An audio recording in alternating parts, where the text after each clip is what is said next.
अस्सलामुअलैकुम दोस्तों। आज हम आपको एक रुला देने वाला वाकया सुनाने वाले हैं। जब एक हाफिजे कुरान लड़की को कब्र में दफन किया गया तो उसकी कब्र में आग जलने लगी। आखिर उस लड़की ने ऐसा कौन सा गुनाह किया था जिसे अल्लाह पाक ने दुनिया वालों के लिए इबरत का सबब बना गया। इस वाकये को जानने के लिए हमारे साथ आखिर तक रहिएगा। मोहतरम नाजरीन, ये वाकया हम उसी लड़की की शौहर की जुबानी सुनते हैं। मेरा नाम मोहसिन है। मैं अपने वालदैन की इकलौता औलाद था। हमारे घर में कुल 4 अफराद रहते थे। मैं, मेरे माँ बाप और एक मेरी फूफू जो मेरी दूसरी माँ जैसी थी। मैं जब कॉलेज में पढ़ता था तब मेरी वालिदा का इंतकाल हो गया और हम 3 लोग बाकी रह गए। मेरी माँ का इंतकाल का गम से मैं चूर चूर हो गया था। मेरी माँ बहुत नेक औरत थी। मुझे मेरे अब्बा और मेरी फूफू ने मां का गम भुलाने के लिए बहुत सहारा दिया था। वह हर वक्त मेरे साथ लगे रहते और दोनों कोशिश करते थे कि मुझे अकेला न होने दें। मैं हमेशा से ही उनकी यादों में खोया रहता। फिर मैं कुछ अरसे के बाद संभल चुका था और दोबारा से अपनी तालीम का सिलसिला शुरू कर दिया। मैं पढ़ाई से फारिग हुआ तो मेरी मां यानी सौतेली मां को मेरी शादी का शौक सताने लगा। मैंने हाँ भरी तो मेरे लिए जोरों शोर से लड़की तलाश की जाने लगी। तब मेरी बुआ को अपने मरहूम शौहर के खानदान में से एक लड़की का ख्याल आया जिससे अब्बा का भी मिलना जुलना रहता था। उन्होंने हमें बताया था कि वह लड़की कम उम्र में ही बहुत ज्यादा संजीदा और नेक थी। उसके वालदैन नहीं थे और वह 2 बहनें थीं। सिर्फ एक छोटा भाई था। उसने बहुत बहादुरी से हालात का मुकाबला किया था और अपने दोनों बहन भाइयों को अकेला पाल रही थी। वह खुद बहुत पढ़ी लिखी नहीं थी। वह नमाजी और हाफिजे कुरान थी। घर में बच्चों को कुरान मजीद पढ़ाया करती थी और उसकी दुआ और उसके दिए हुए कुरानी तावीज से बहुत ज्यादा असर रखते थे, जिसकी वजह से वह थोड़ा बहुत कमाकर अपने घर चला रही थी। मैंने यह सब सुना तो मैं बहुत ज्यादा खुश हुआ। मैंने उसे देखे बिना ही उसके लिए हाँ भी भर ली और अपने पहली ही फुर्सत में ही उसके खानदान के घरों से मशवरा करके मेरा रिश्ता उस लड़की से तय कर दिया और जल्द शादी भी तय कर दी। मेरा रिश्ता तय हुआ तो मेरी बीवी ने यही शर्त रखी थी कि वह बाद में भी अपनी बहन की शादी होने तक, भाई की तालीम पूरी होने तक इन दोनों की माली इमदाद करती रहेगी। मुझे इस बात से कोई एतराज नहीं था, बल्कि मैंने सोच लिया था कि अगर मुझसे भी कोई मदद हो सकी तो मैं जरूर किया करूंगा। रिश्ता तय होने के बाद हमारी शादी कर दी गई। मैंने अपनी बीवी को देखा तो उसका आशिक हो गया। वह न सिर्फ अच्छी सीरत की मालिक थी बल्कि बहुत ही खूबसूरत थी, हसीनो जमील थी। उसके साथ रहकर ही मैं उसके बहुत करीब हो गया था। वह हमेशा दूसरों की मदद करने को तैयार रहती। मेरी बीवी मेरी अब्बा की बताई हुई बातों के जैसी थी। उसने कभी भी मुझे कोई परेशानी नहीं दी थी और मेरे आराम और सुकून का बहुत ज्यादा ख्याल रखती थी। हमारे घर में खुशहाली और सुकून था, बस सिर्फ औलाद की कमी थी। वह मुझे महसूस तो बहुत ज्यादा होती थी, मगर अपनी बीवी के सब्र से मुझे बहुत सहारा मिला हुआ था। हमारी शादी के तीसरे साल ही मेरे अब्बा का इंतकाल हो गया। अपने अब्बा की वफात और अपनी औलाद ना होने की गम ने मुझे कुछ ज्यादा ही बेचैन कर दिया था। मेरे अंदर सब्र और शुक्र खत्म होने लगा। ऐसे में मेरी बीवी, जो मुझे हर वक्त अल्लाह की मेहरबानी और नेमत याद दिलाया करती थी, वह मुझे सब्र की ताकीद करती रहती थी। मैं हैरान था कि वह एक लड़की होकर मुझे हौसला दिया करती थी। हालांकि हमारे खानदान वालों ने हमारा जीना मुश्किल कर रखा था कि हमारी औलाद क्यों नहीं हो रही, और मेरी तो उठते बैठते ठंडी आहें भरने लगी थीं और मेरी बीवी को बहुत ज्यादा बातें सुनाया करती थीं, यूं जैसे सब कुछ मेरी बीवी के हाथ में हो। मैं अपनी फूफू को बहुत ज्यादा समझा समझाकर थक चुका था। उल्टा वह हम दोनों से लड़ने लगती और हमें इलाज करवाने का कहा करती थी ताकि हमारी औलाद हो सके। इस परेशानी में वक्त गुजरता गया। जब हमारी शादी को 6 साल होने वाले थे तब हमें औलाद की खुशखबरी मिल गई। शादी के इतने साल बाद अल्लाह को मेरी बीवी का सब्र पसंद आ गया था और हमें औलाद की खुशखबरी मिली। इन दिनों मैं बहुत ज्यादा खुश था और अपनी बीवी का बहुत ज्यादा ख्याल रखा करता था, क्योंकि डॉक्टर का कहना था कि मेरी बीवी को बहुत एहतियात की जरूरत है।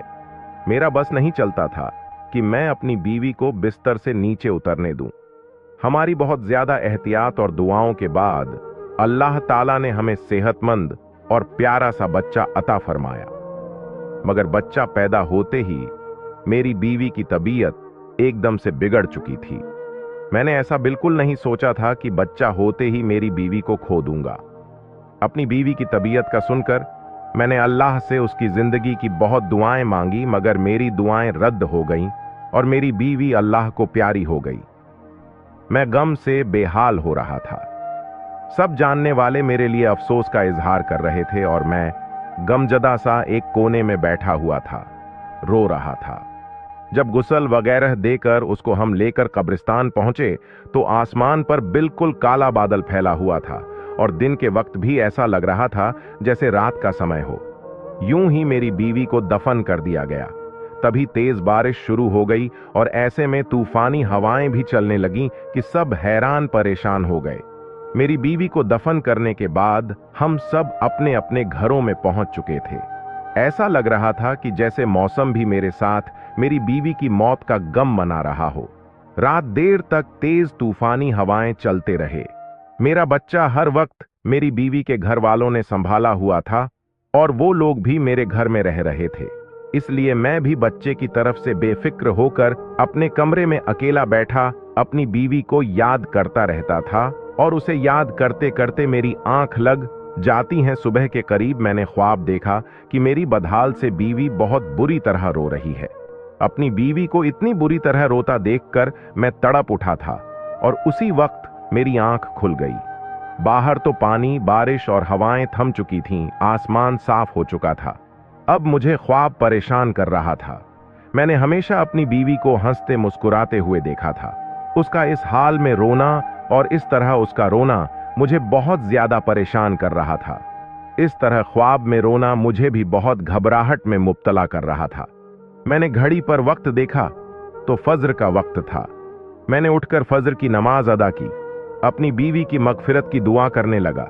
वैसे तो मुझे पूरा यकीन था कि मेरी बीवी जैसी नेक और नमाजी और हाफिज कुरान औरत को अल्लाह ने कब्र की तंगी से भी निजात दिला दी होगी। मैंने दुआ की, हाथ उठाए कमरे से बाहर झांका तो सब लोग नमाज पढ़ने में मसरूफ थे। मैंने अपने बेटे का पूछा तो मेरी बीवी के भाई ने मुझे बच्चा ला कर दिया।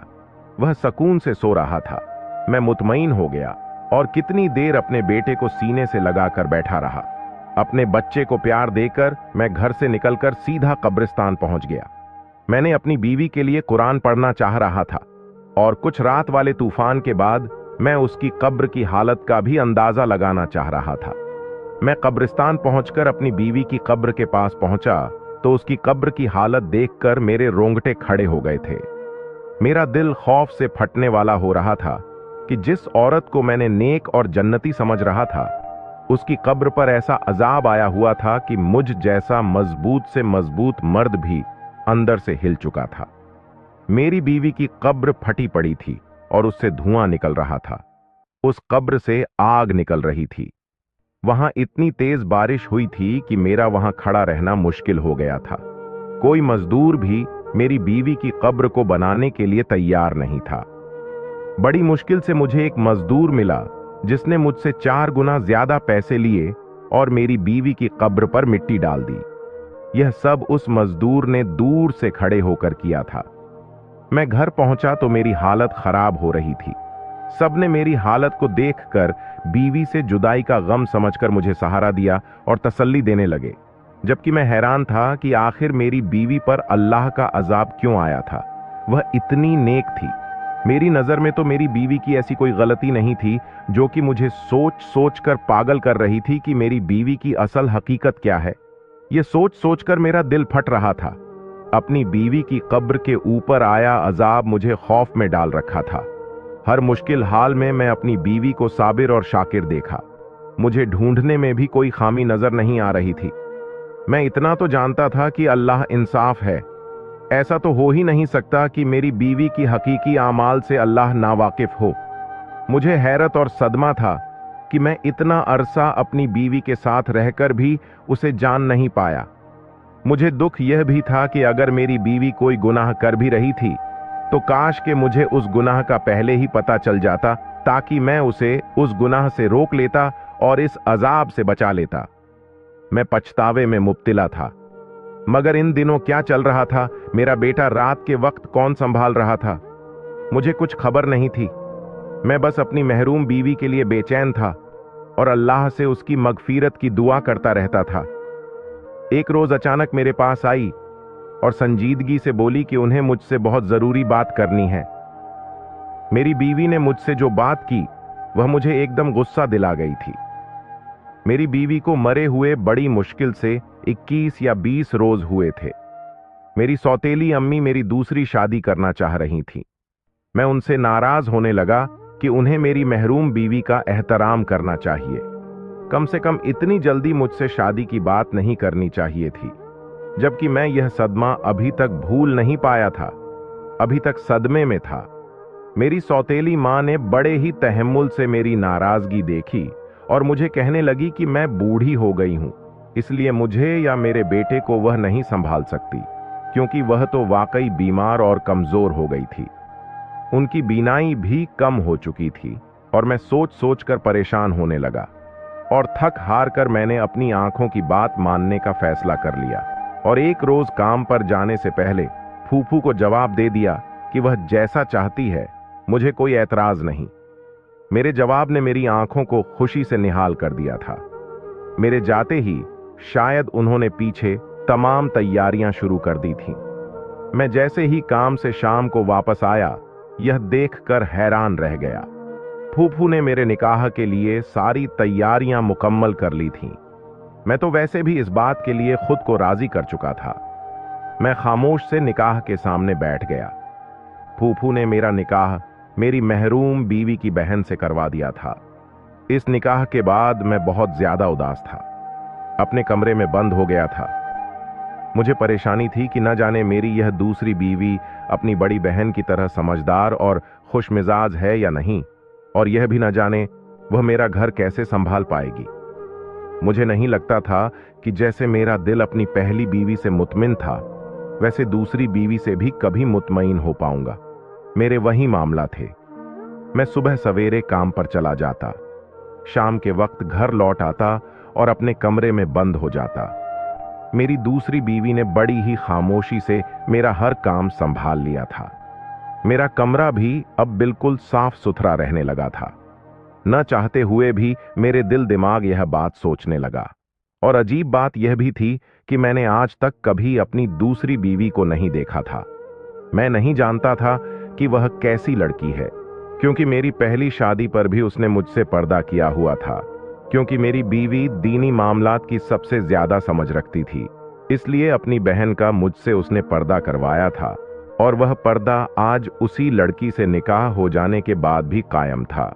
एक रोज मैं काम से जल्दी वापस आया तो अपने कमरे में अपनी दूसरी बीवी को देखकर मैं हैरान रह गया। वह तो अपनी बहन से भी ज्यादा खूबसूरत थी, मगर ऐसा नहीं था कि मैं हुस्न पर था और मुझे उसका हुस्न तवज्जो कर रहा था। मुझे जिस बात पर उसकी तरफ तवज्जो किया था, उसके चेहरे पर फैला सुकून और नरम असरात थे। उसे देखकर मुझे ऐसा लगा था कि जैसे वह अपनी बहन की मौत से भी खुश और मुतमईन हो। यह बात अजीब कैफियत में पड़ गया था और उसे देखते ही मुझे गुस्सा आना शुरू हो गया। मैंने उससे सवाल किया कि वह इतनी मुतमईन किस बात पर है।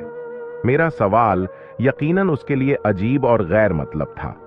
वह हैरान और परेशानी से मुझे देखने लगी तो मैं मजीद बोला कि उसे अपनी बहन की मौत का अफसोस ही नहीं है।